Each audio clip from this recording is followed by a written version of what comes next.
Hey out there, fellow nerd and nerdettes. Today on Comic Talk Quick Talk, we're talking about Batman's murderous rampage in Batman vs Superman. And my friend Kyle here has some pretty strong feelings about it. Words that shouldn't go together, murder and Batman, unless we're talking about his parents. So let's do it!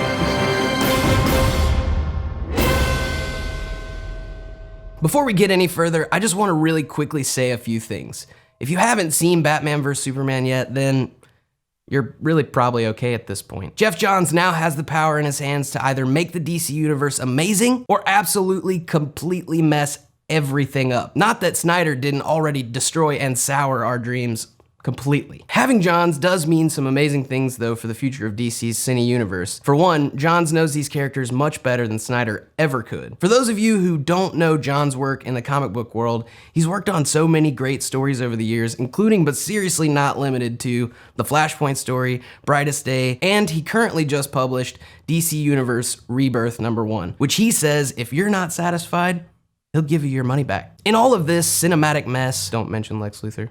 Don't mention Lex Luthor. Damn it. There was one really great decision Snyder made, and that was the addition of Ben Affleck as Batman. Okay, I'll say it. I loved Batfleck, and that's just pure honest truth. He has that animated Batman feel down to a T. I think having him portray Batman was really the only smart move this film made, although they really did mess with who Batman is as a character. Batman don't use no guns. As my esteemed colleague Nick just mentioned, Batman indeed does not use no guns. A rule that they clearly forgot about in this previous movie, Batman v Superman. Now let's just disregard the fact that Batman has just, decided to just willy-nilly start murdering people just straight up. Let's go to the fact about the collateral damage that ensues from Batman's pretty much disregard for human life now. Specifically the car chase scene, right?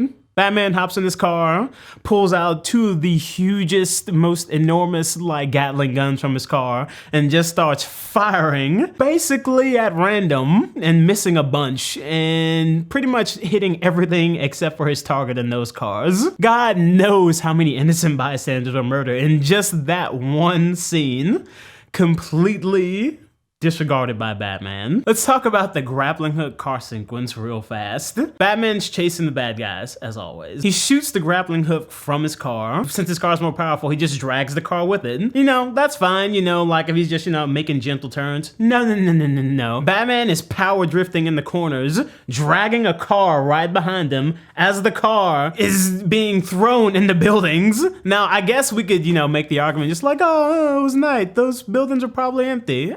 It's kind of a stretch. Let's just go back to the kind of the moves that Batman is just pulling out on these guys now. Now we're used to Batman doing, you can tell that it's, hurting people and, you tell bones are breaking and stuff like that. But this one, every single thing he does seems to just leave no room for even the thought that somebody might survive an encounter with Batman. Just like one of the scenes where Batman just pretty much jumps out of the floor, takes this guy by the neck, and then just power bombs him in between his legs. Clearly, this person is not surviving anymore. This person is dead and gone. Let's just be honest about this. Batman, people died. It was on your watch. All right, nerd and nerdettes, I want to say a massive thank you to my friend Kyle. If you'd like to follow him, his Instagram link is down there in the bottom. And another massive thank you to all of the support and subs that we've gotten so far.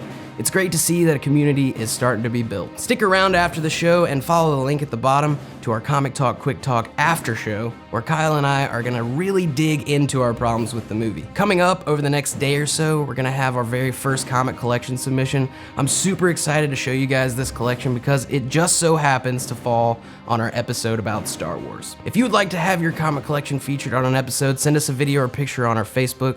Link is, as always, down in below. Don't forget to subscribe, like, share, comment, and support. Till next time, Nerdites, pick up a comic book.